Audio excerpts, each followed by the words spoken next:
May re-release ng bagong motor ang FKM. 3 unit ito mga tol. Kaya naman, ngayong araw ay samahan niyo ako. Andito tayo sa Bazaar City, Cainta para matunghayan ang isang event. Ang event na to ay CCPH Scam Nights Year 4 kung saan naglalapag sila ng nagagandang motor. Karamihan dito ay Aerox at NMAX mga tol. Nandito na nga sa harap yung 3 model ng motor. Unang binuksan ay yung Hunter 150 na available sa 2 kulay, ang puti at ang green. Pangalawang binuksan, ang Fyro B2 180cc, may blue red at may black na sobrang ganda tingnan. At ang huli, ang Hunter 150 naman. Magaganda yung 3 motor, pero ito yung pumukaw sa paningin ko, ang Fyro V2 na 180cc.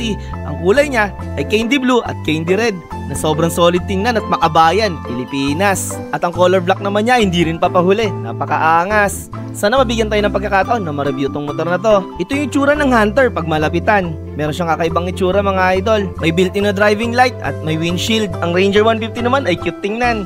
May 2 ilaw sa harap na nagsisilbing mata niya. At yung kanyang signal light ay nasa taas, bandang brake lever. Parang ready na rin siya gamitin para sa camping. Tingnan mo yung harap niya, pwede mo i-customize at lagyan ng kung ano-ano. Thank you sa pagkakataon FKM. Nakita na namin yung motor, binigyan pa kami ng exposure. Biruin mo yun, pinakit kami sa stage mga idol. Kayo, ano sa 3 motor ang nagustuhan nyo? Ang Hunter 150, ang Fyro V2 na 180cc, o ang Ranger 150? Comment naman dyan sa baba. Nasa baba na rin yung specs ng mga motor.